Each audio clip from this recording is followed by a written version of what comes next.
how to fix FPS drops, lags, and stutter in CS2. Hey everyone, welcome back to the channel.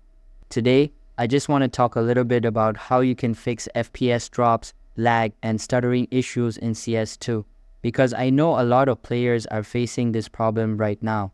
So first off, when it comes to CS2, a lot of these performance issues are actually related to your in-game settings. If you're trying to push ultra-high graphics on an average PC, it's going to struggle.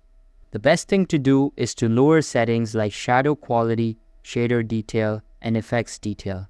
Even setting them to medium or low can make a huge difference without ruining the visuals.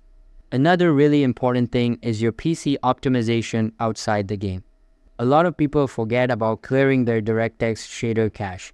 This cache is supposed to make your games load faster, but sometimes it gets corrupted and starts causing random stutters.